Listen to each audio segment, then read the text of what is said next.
다른 것도 다 마찬가지입니다만은 오목이나 바둑 그럴 때 주로 이런 표현을 많이 씁니다만은 정석이 있는가 하면 변칙도 있습니다. 여러분, 원래는 정석대로 해야 승률을 높일 수 있습니다. 그래서 처음에 배울 때 이 정석을 열심히 반복하고 배우는 이유도 거기에 있습니다. 물론 상대가 초보자고 아직 경험이 부족하다면 때로는 변칙이 먹힐 수 있습니다. 그렇지만 궁극적으로 보면 정석으로 가는 것이 맞습니다. 이 정석이라는 말을 사전에 찾아보면 정형화된 형태이다. 그렇지만 최선의 수순으로 진행되는 것, 이렇게 그 정의를 기술하고 있습니다. 너무 정형화된 형태로 진행되기 때문에 좀 답답할 수 있습니다. 말 그대로 정형화되어 있으니까. 그렇지만 최선의 수순을 찾아서 그 최선의 수순대로 진행되기 때문에 당연히 승률이 높을 수밖에 없습니다. 그러나 이에 반해서 변칙은 말 그대로 정석에서 벗어난 스타일입니다. 상대가 제대로 응수를 하지 못할 때는 쉽게 이길 수 있는 그런 장점도 있습니다. 당황해서 이게 뭐지? 그럴 수 있으니까요. 그러나 만일 상대가 제대로 대응을 했을 경우에는 오히려 스스로 이 변칙을 둔 사람이 패배하는 결정적인 패착이 될 수도 있습니다. 그래서 정석을 배우고 정석대로 가는 것입니다. 여러분, 정석을 잘 익히고 나면 어떤 변칙도 사실은 쉽게 뛰어넘을 수 있습니다. 오늘 색다른 기도 드디어 10번째 왔습니다. 여전히 제 고민은 태산 같았습니다. 주의 은혜로 풀었는데 이 색다르다는 말 때문에 사실은 너무너무 잘 알고 있는 예수님의 십자가를 앞둔 겟세마네 기도의 본문이 오늘 우리가 그간의 시리즈로 공부했던 이 색다른 기도 10번째의 본문입니다. 제가 이 본문을 여러 번 읽고 반복하면서 떠오른 게 기도의 정석입니다. 여러분, 우리가 어떻게 기도해야 되고 왜 기도해야 되고 또 우리가 기도해야 되는 가장 중요한 핵심적인 이유가 무엇인가를 너무너무 잘 보여주는 그런 기도의 정석을 그대로 담고 있습니다. 사복음서가 다 이 내용을 기술하고 있습니다만은 누가가 예수님의 겟세마네 기도를 다루는 부분은 좀 색다릅니다. 특별히 예수님의 기도를 아주 집중적으로 조명합니다. 누가는 예수님이 그 무엇보다 기도에 철저하신 분으로 그렇게 그리고 있습니다. 사실 예수님의 온 생애는 기도의 연속입니다.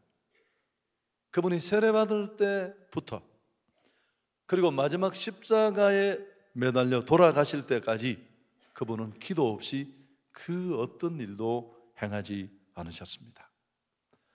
예수님의 온 몸에는 기도의 습관이 아주 절절히 배어 있다는 생각을 우리가 지울 수가 없습니다. 39절도 유명하잖아요. 습관을 따라 감람산에 가심에 제자들도 따라갔다. 여러분, 기도가 오늘 예수님처럼 우리 삶의 중심이 될 때 이제 정말 내 신앙이 어느 정도 수준에는 왔구나, 그렇게 생각해도 지나치지 않을 것 같습니다. 근데 여전히 기도는 무슨 실험하는 것 같고 내게는 너무너무 힘든 일이고 특세라도 맞으면 마치 고난을 만난 것처럼 여겨지고 그 시간에 어찌 일어난다는 거야. 여러분, 아직은 멉니다. 그래서 정말 기도가 나의 삶의 중심이 될 때 우린 정말 영적으로 건강한 삶을 살 수 있을 것입니다. 늘 표현한 것처럼 머리의 삶은 찍어내고 무릎의 삶으로 바뀌어지는 겁니다. 뒤에 말하겠지만 더 중요한 건 내 생각대로 살던 삶은 다 끝나고 이제 주님의 뜻만 남는 그런 삶으로 우리 신앙은 새로운 진전을 맞을 수 있을 것입니다. 여러분, 오늘 왜 이 예수님의 겟세마네 기도를 제가 정석의 기도라고 명명했을까요? 한번 오늘 이 겟세마네 기도를 잘 알고 있지만 살펴보도록 하겠습니다. 42절을 함께 읽습니다. 이르시되 아버지만을 아버지의 뜻이거든 이 잔을 내게서 옮기시옵소서. 그러나 내 원대로 마시옵고 아버지의 원대로 되기를 원하나이다. 자, 우선 이 42절의 말씀을 보면 사실 핵심 구절이기도 합니다만은 우리가 일반적으로 기도할 때 퍼뜩 떠오르는 게 뭡니까? 무언가를 요구하는 것, 내게 필요한 것을 요청하고 아버지 하나님께 달라고 강청하는 것이 기도라는 것. 이게 일반적으로 우리가 가지고 있는 기도의 정의입니다. 그러나 오늘 예수님의 이 겟세마네 기도는 사뭇 양상이 다릅니다. 물론 시작은 그렇게 합니다만 그 마지막 모습이 다르지 않습니까? 십자가를 바로 눈앞에 두고 예수님은 하나님이십니다. 그러나 그분은 사람의 몸을 입고 이제 성탄입니다만 이 낮고 낮은 땅에 오셔서 그 어간도 구속의 주로서의 그 힘든 여정을 쭉 거쳐왔고 그 고난과 고통의 절정이라고 할 수 있는 십자가 선잔을 눈앞에 두고 있습니다. 우리와 똑같은 성경을 입으셔서요, 하나님이시지만 우리가 겪는 고통과 아픔을 그분도 동일하게 똑같은 무게로 느낀다는 뜻입니다. 인간적으로 보면 이 십자가의 죽음을 피하고 싶은 마음이 그분의 간절한 바람이었습니다. 그러나 그분은 자기의 그런 요청과 소원도 있지만 깊이 기도하는 가운데 아버지의 뜻은 십자가를 지는 것이라는 것 잘 알고 있었고요. 그래서 기도하는 중에 예수님은 그 뜻을 헤아리고 마침내 순종했습니다. 그럴 때 어떤 결과가 나타났느냐 하면 인류 구원의 역사가 이루어지게 됩니다. 온 세상을 구원하시겠다는 그분의 원대한 비전이 성취될 뿐만 아니라 예수님의 살찢고 피 흘려 죽으심으로 말미암아 이 땅에 하나님의 나라가 임하기 시작했습니다. 뿐만 아니고 그 예수님 자신의 그 짓밟히고 무덤까지 내려간 그 이름이 다시 존귀하게 승귀되었고 뿐만 아니라 하나님께도 영광을 돌리게 되었습니다. 빌립보서 2장은 이렇게 기록합니다. 이름으로 하나님이 그를 지극히 높여 모든 이름 위에 뛰어난 이름을 주사 하늘에 있는 자들과 땅에 있는 자들과 땅 아래에 있는 자들로 모든 무릎을 예수의 이름에 꿇게 하시고 모든 입으로 예수 그리스도를 주라 시인하여 하나님 아버지께 영광을 돌리게 하셨느니라. 여러분, 이런 결과가 그저 자신의 인간적인 요구나 요청만을 따라갔다면, 곧장 그 기도로만 집중되었다면 전혀 일어날 수 없는 일이에요. 십자가 고통은 좀 감해졌을지 모르지만 그 고난 뒤에 하나님의 뜻을 쫓아가는 자에게 주시는 상상할 수 없는 축복, 영광, 아무것도 누릴 수 없었을 것입니다. 여러분, 그래서 기도할 때 우리의 관심은 이런 기도의 지엽적인 정의에 붙잡혀서는 안 된다는 것입니다. 무엇보다도 내 뜻을 가지고 기도하지만 전국적으로 우리는 기도할 때 하나님의 뜻을 더 중심에 두어야 합니다. 우리가 주기도를 배웠지 않습니까? 주기도문은 제자들이 예수님에게 기도를 가르쳐 주십시오 해서 가르쳐 주신 겁니다. 그러나 그건 많은 분들이 기도의 예라고 하는데 아니요, 틀린 겁니다. 그 당시 예수님이 활동하던 시대에도 경건주의 운동을 펼치는 그룹들이 꽤 있었습니다. 세례요한, 에센파 등등 사회 근처에 다 나름대로 리더를 중심으로 무리를 이루어 공동체를 형성하고 있었습니다. 그런데 그들마다 세례 요한을 따르는 추종자들끼리 그들만의 기도문이 있었어요. 그 기도문은 단순한 기도문이 아니고 뭐라고 했습니까? 그 공동체의 비전 선언문이고 사명 선언문이에요. 그들이 뭘 중요하게 하고 어디에 마음을 두고 달려가는가를 보여주는 지표가 그 기도문에 들어 있었습니다. 똑같은 맥락에서 예수님 제자들이 우리에게도 기도를 가르쳐 주십시오. 하늘에 계신 하고 예수님이 가르쳐 준 그 주기도문은 오늘 예수 공동체에 속한 우리 한 사람 한 사람이 정말 살아가고 따라가고 살아내어야 될 삶의 실천 원리를 다 담고 있죠. 여러분, 그 중심 청원 중에 하나가 뭡니까?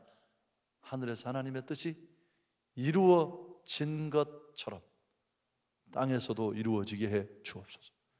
야, 생긴 처음 듣는 것처럼. 아니 어떻게 그렇게 설교를 듣고 그렇게 전혀 처음 듣는 것 같은 표정을 지을 수 있습니까? 여러분, 이게 우리 삶에 지향돼야 하는 겁니다. 인간적으로 내가 필요하고 내가 바라는 것 원하고 구하고 거기에 우리는 마음을 둘 수밖에 없습니다. 그러나 우리는 하나님께서 원하시고 바라는 것이 무엇인지를 먼저 생각해야 됩니다. 이게 오늘 예수님을 따른다고 하는 우리에게 주어진 삶입니다. 뿐만 아니고 더 중요한 것은 우리가 기도하는 대단히 중요한 이유 중에 한 가지입니다. 할렐루야. 여러분, 제가 이렇게 말하는 건 여러 번 들으셨지만 기도는 소원을 강청해서 얻어내는 게 아니에요. 그건 기도에 너무 경계선에 있는 작은 정의일 뿐입니다. 기도는 하나님의 뜻을 찾아가는 조금은 복잡하고 긴 과정이다. 저는 이렇게 정의했어요. 내 생각을 가지고 들어가지만 오늘 예수님에게서 볼 수 있는 것처럼 마침내 내 생각은 무너지고 하나님의 생각만 드러나고 당황스러운 시간을 뛰어넘어서 결국은 내 뜻보다 그분의 뜻에 기꺼이 나를 순응하는 마음까지 우리가 기도의 무릎을 꿇고 있는 시간에 일어나야 할 줄 믿습니다.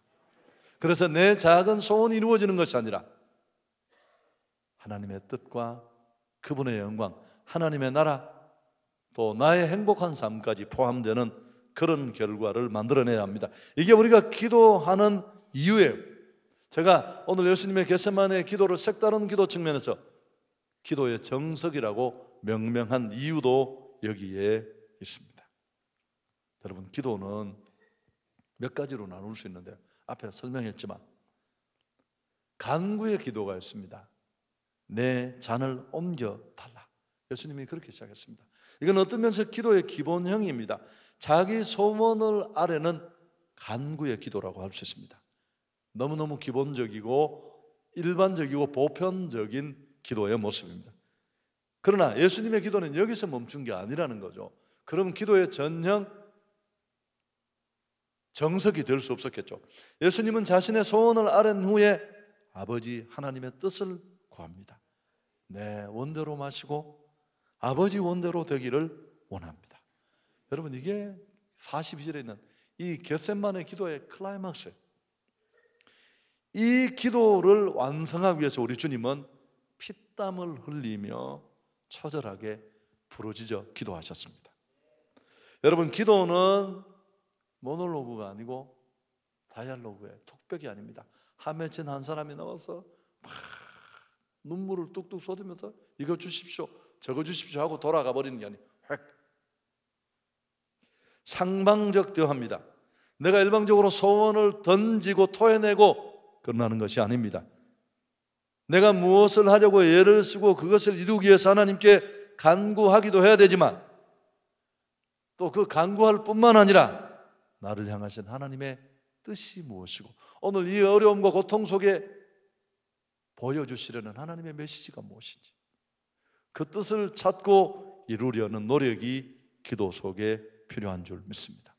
여러분, 이런 기도를 하려면 반드시 간구의 기도를 뛰어넘어야 합니다. 그게 뭐냐 하면은 예수님이 드렸던 이 순종의 기도인데 내 뜻대로 마시고 아버지의 뜻대로 되기를 원합니다. 그래서 이런 기도까지 가려면 한 가지 필요한 게 경청의 자세가 필요합니다. 내 말만 하고 내 필요만 외치고 끝나는 게 아니라 하나님의 음성을 들으려고 하는 이유는, 내가 말하는 것도 하지만 들으려고 하는 이유는 단순히 대화를 이어가기 위해서가 아니라, 기도가 대화라는 정의 때문이 아니라 순종하기 위해서 그렇습니다. 아멘. 여러분, 기도하는 이유가 무엇이라고요? 내 소원을 이루기 위해서? 아니요. 그걸 뛰어넘어서 하나님의 뜻을 찾아 이루기 위해서입니다. 근데 여러분은 별로 은혜를 못 받으시나요? 나는 준비하면서도 은혜를 너무 많이 받아서 이걸 누구한테 한번 말하고 싶은 마음이 너무너무 많았는데, 대단하십니다. 날씨 탓이라고 내가 일단은 생각을 하겠습니다만은, 여러분, 하나님의 뜻이 이루어질 때 진정 이 땅에 모든 은혜와 은총의 물꼬가 터질 줄 믿습니다. 앞에 보셨잖아요. 예수님의 경우에서 개인의 비전도 행복도 하나님의 나라도. 여러분, 왜 우리가 기도할 때 그 기도의 정석은 내 뜻을 강청해서 기어코 얻어내는 게 아니라 그런 기도를 넘어서서 하나님의 뜻을 찾고 하나님의 뜻대로 되어야 한다라고 했을까요? 이게 기도의 정석이라고 하는 이유는, 한번 따라하겠습니다. 하나님의 뜻대로 되는 것이 가장 잘 되는 것이다. 여러분, 잊지 마십시오. 하나님의 뜻대로 되는 게 가장 잘 되는 것입니다. 제가 오늘 이 설교를 준비하면서 생각해 봤어요. 제가 여기까지 오는 동안 참 기도했었거든요. 너무너무 힘들어서 금식하며 철야하며 단 하루도 집에서 잘 수 없는 날도 있어요. 모포를 맨날 교회에 꽂아다 놓고. 지금은 좀 편해져서 그런 기도가 쉽지 않은데, 그때 제가 했던 기도 그대로 이루어졌으면 지금보다 저는 훨씬 어려워요. 근데 하나님은 내 기도보다 더 크게, 더 나은 방법으로. 아멘. 여러분, 이건 저만 아닐 거예요. 나보다 나를 더 잘 아시는 부모가 그렇습니다. 아들이 뭐 자기는 커서 게임방 주인 될 거래요. 뭐 게임방 주인도 나쁘지 않아요. 그래서 내가 우리 아들을 데려가서 게임 CD를 5장을 사요. 우리 실컷 한번 게임 해보자. 여러분, 그렇게 부모가 그렇게 할 수도 있지만 그건 내가 재미로 한 거죠. 부모는 또 그러면서 이제 다시 기도해보자, 가정예배 때 우리가 기도하자, 그리고 길을 찾아서 자기 길을 가게 인도해 주지 않습니까? 여러분, 하나님도 마찬가지입니다. 우리의 작은, 왜 우리가 무슨 얘기를 해도 은혜가 잘 안 되는데, 자, 그럼 왜 하나님 뜻대로 되는 것이 가장 좋은 것인지를 보다 더 분명하게 증명하겠습니다. 로마서 8장 26절 잘 알고 있어서 그냥 후딱 지나가시는데요, 자, 찬찬히 한번 보시기를 바랍니다. 이와 같이 성령도 우리 연약함을 도우신데, 그 이유가 뭐예요? 우리는 마땅히 기도할 바를 몰라요. 알아요, 몰라요? 모른다니까요. 여러분, 이걸 알고 계셨어요? 나는 뭘 구해야 될지를 모를 만큼 어리석고 연약하다는 걸 알긴 하셨어요? 이게 우리 현실이에요. 지금 나는 이게 정말 내게 필요하고 좋고 꼭 있어야 된다고 생각하는데 우리는 잘 모른다니까요. 살아봐야 한다니까요. 그러나 하나님은 아시는 줄 믿습니다. 우리가 어리석게 중요하지 않은 것, 별 필요도 없는 것 목을 달면 하나님 아니야, 아빠는 야, 오라가는 것도 괜찮지. 그러나 하나님이 네게 주신 비전이 있지 않겠니? 그걸 찾아와라. 이와 같이 성령도 우리 연약함을 도우신다. 성령 하나님이 바로 이런 우리의 잘못된 기도를 교정해 주시기 위해서 우리가 기도할 때 역사하시는 줄 믿습니다.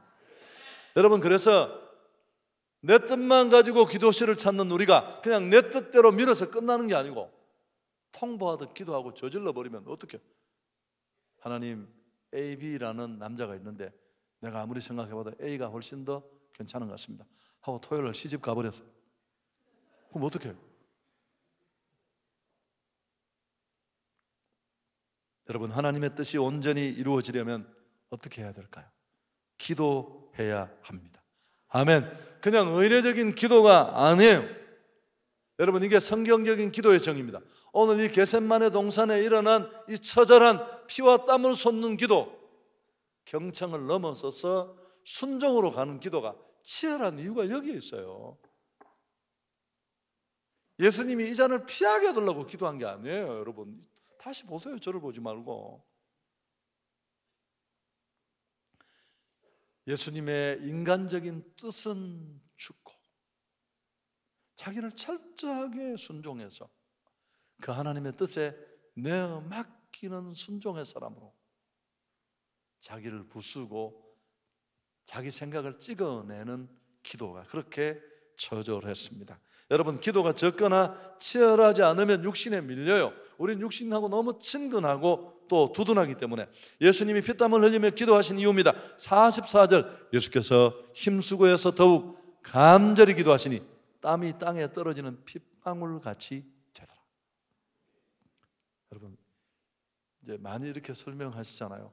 저렇게 땀이 흘러서 핏방울처럼 되려면 얼마나 기도해야 될까요?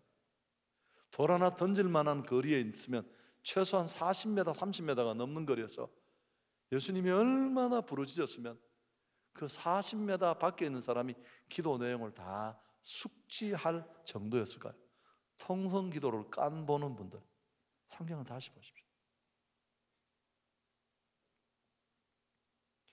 여러분, 이런 처절한 피땀을 뿌리는 자기 생각을 찍어내고 자기 육신을 무너뜨리는 처절한 기도가 있었기에 예수님은 기꺼이 십자가의 선잔을 순종할 수 있었습니다.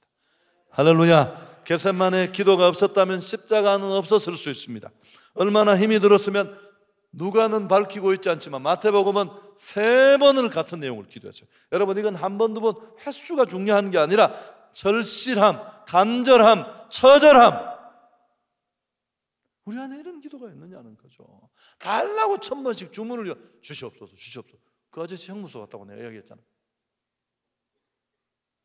하나님, 이 기도 시간에 내 뜻은 죽고 보이는 것밖에 보지 못하고 무엇을 구해야 할지도 모르는 내가 인간적으로 구하는 건 다 죽고 주님의 뜻, 하나님이 원하시는 하나님의 뜻만 살아나게 해 주옵소서.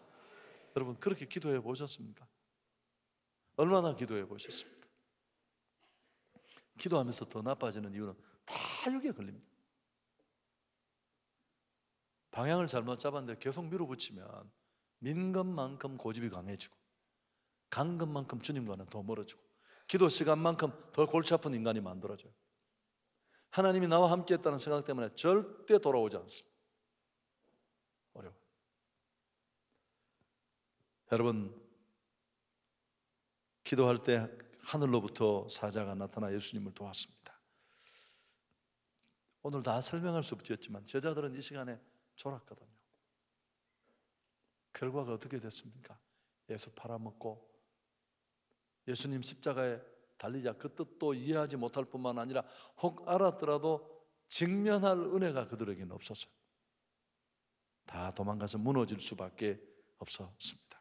여러분, 흔히 기도에는 스타일이 사람마다 있다고 하는데 적절한 표현이 아닙니다. 자, 다시 에베소서 6장 18절, 모든 기도와 간구를 하되, 이 구절 때문에 인용했어요. 나는 묵상 기도를 좋아합니다. 그렇게 말하면 안 된다니까요. 난 주로 통성 기도를 합니다. 그렇게 말하면 안 된다니까요. 그건 마치 밥상을 앞에 두고 반찬만 먹을까요? 밥만 먹을까요? 40일을 기도하면 돌아가셔요. 그냥 다 드시면 돼요. 여러분, 모든 기도를, 그러니까 묵상 기도, 부르짖는 기도, 조용히 하는 기도를 다 하라는 것입니다. 아멘. 상황이 다르니까요. 여러분, 기도해야 하는 이유가 여기에 있습니다. 작은 결정 하나부터 인생의 큰 방향과 밑그림을 잡는 것까지 모두 여기에 있습니다.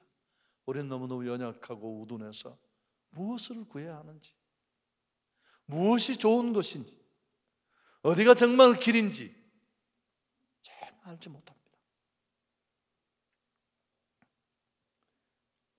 제가 이 구절을 여기까지 해석을 하면서 제가 본문을 여러 번 읽는 중에 한 가지 부딪히는 게 뭐냐면, 사실 오늘 이 겟세마네 기도는 좀 어려운 말로 하면 수미상관법이라고 하는데, 앞과 뒤를 이렇게 대칭으로 맞추는, 또 더 쉽기는 뭐 감사기 구조 뭐 그렇게 말하는데, 사실 39절은 서론이에요. 그리고 40절부터 46절까지가 진짜 핵심인데, 앞에가 배경이라면 첫 절과 마지막 절에 반복이 있습니다. 가만히 보시면 40절에 그곳에 이르러 그들에게 이르시되 유혹에 빠지지 않게 기도하라. 46절 마지막 절에 이르시되 어찌하지 않느냐, 시험에 들지 않게 기도하라.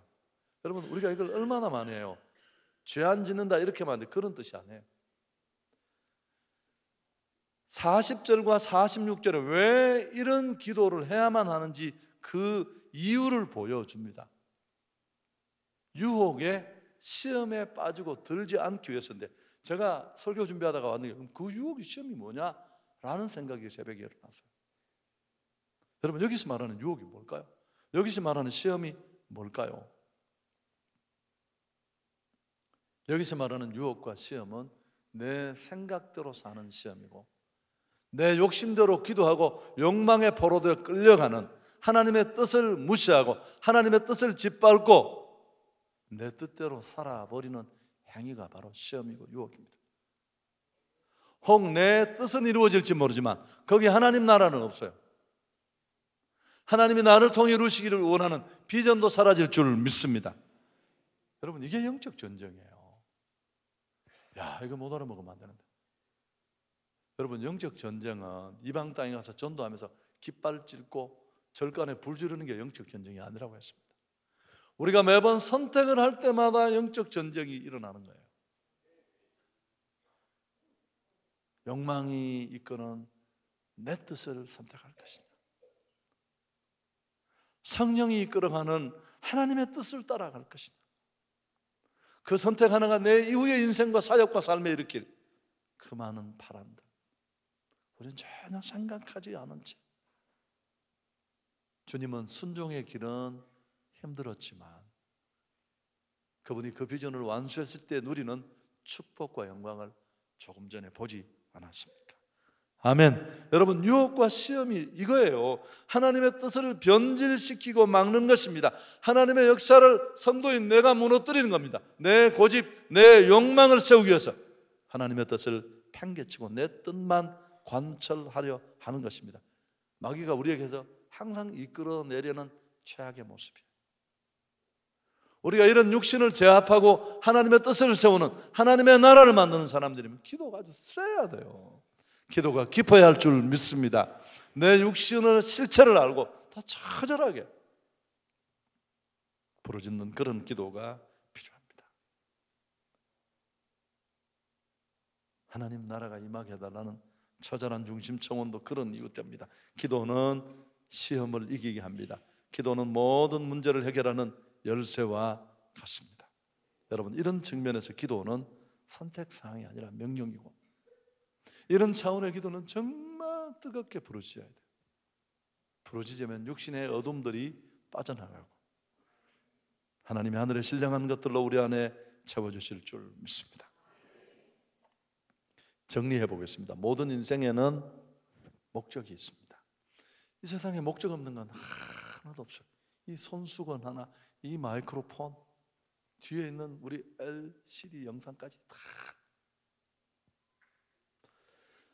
세상에 존재하는 모든 것들은 그리고 목적대로 살아갈 때 행복해요. 의미도 있고 보람도 있고 그분께 영광 돌리게 될 것입니다. 우리 인생도 마찬가지입니다. 얼마나 높으냐 부자냐 차 크기를 보고 성공을 평가하면 안 됩니다. 내가 존재하는 목적대로 살고 있느냐. 예수님은 가장 성공적인 인생을 사셨던 분이라고 합니다. 이 표현이 좀 문제가 있지만 왜요? 십자가 지실 때 다 이루었다.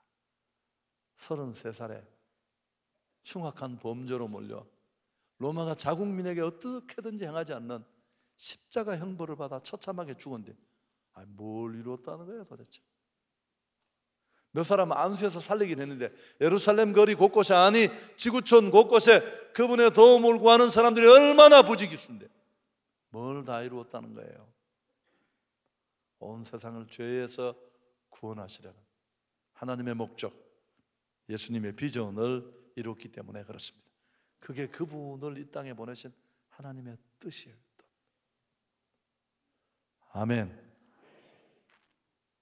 여러분, 내가 존재하는 목적은 내가 정하는 게 아니라 나를 만드신 그분이 정하는 것입니다. 절대 막 살면 안 되는 이유가 여기에 있습니다. 정말 잘 사는 사람이 되려면 내 뜻대로, 내 생각대로, 내 인생은 나의 것 하고 자유라는 이름으로, 주도적이라는 이름으로 그렇게 함부로 살아가면 안 된다는 것입니다. 나를 창조하신, 나를 만드신, 나를 이곳에 두신 하나님의 뜻을 고민하며 살아야 할 줄 믿습니다. 기도 때마다 내 뜻대로 살고 싶은 욕망이 들어붙으면 우리는 기도에 초강수를 두면서 그 삶은 실로 비참해질 수밖에 없습니다. 욕망 따라가는 기도는. 하나님의 뜻대로 살아가려는 결단이 우리에게 필요한 줄 믿습니다. 근데 우리의 문제가 뭐냐 하면 하나님의 뜻이 아니라 내 뜻대로 살고 싶은 마음이 우리 안에 너무 많다는 겁니다. 범죄하고 죄성이 우리를 잡고 있어서 에덴 동산의 사단이 유혹에 빠져 선악과를 먹고 난 다음 인생은 하나님 대신 자신을 하나님처럼 섬기고 싶어하는, 스스로 왕 되고 싶은 욕망이 우리를 지배하고 있습니다. 그러나 우리는 그렇게 살아서는 되지 않습니다. 그래서 기도할 때마다 예수님이 드린 이 기도가 우리에게 필요합니다. 내 뜻대로 마옵시고 아버지의 원대로 되기를 원하나이다. 여러분, 쉽지 않아요. 왜냐하면 예수님에게도 이게 어려운 일이었습니다. 그래서 피를 토해내면서 그분이 자신을 쳐 기도했을 때 겨우 이룰 수 있는 일이었는데 우리에게야 오죽하겠습니까? 어쩌면 이게 우리가 져야 될 정말 무거운 십자가일 수 있습니다. 내 뜻대로 살고 싶은 것 내려놓고 하나님의 뜻대로 살겠다는 결심이 십자가입니다. 오늘 나를 향하신 하나님의 뜻을 묵상해 볼 수 있기를 바랍니다. 그리고 오늘 기도하는 시간에 하나님, 지금까지 나는 기도를 내 욕심을 이루는 방편으로 활용했습니다. 여러분, 변칙이에요. 그래서 몇 가지 기도 응답을 받았을지 모르지만 내 존재의 목적이신 하나님과 그 하나님의 뜻대로 살겠다고 결단할 수 있기를 축복합니다. 그리고 오늘 실제로 그렇게 살았으면 좋겠습니다.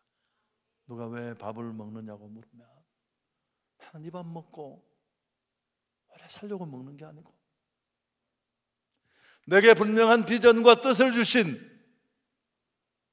그 하나님의 뜻을 이루기 위해서 내가 입 안 먹고 삽니다.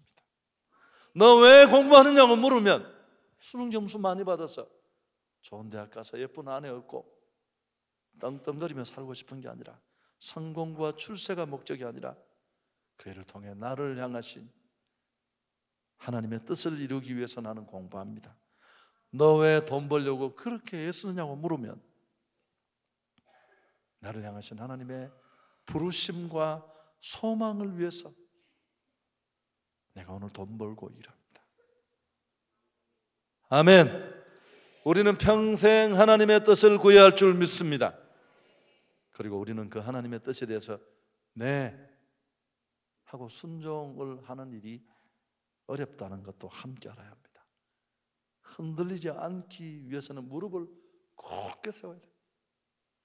그리고 이런 하루를 시작하는 첫 시간부터 우리 육신이, 욕망의 본능이 우리를 밀어붙이려고 할 때 강하게 기도로 버티면서 하나님, 이 하루도 주님 은혜로 하나님 뜻을 따라가는 그런 삶을 살아낼 수 있도록 힘을 주옵소서.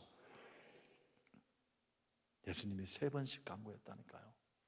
이게 쉽지가 않아서 세 번째 꼭 기억해야 됩니다. 하나님의 뜻을 받아들일 때 여러분, 우리는 모든 것을 잃어버리는 것이 아니라 하나님은 제일 좋은 것으로 주실 줄 믿습니다.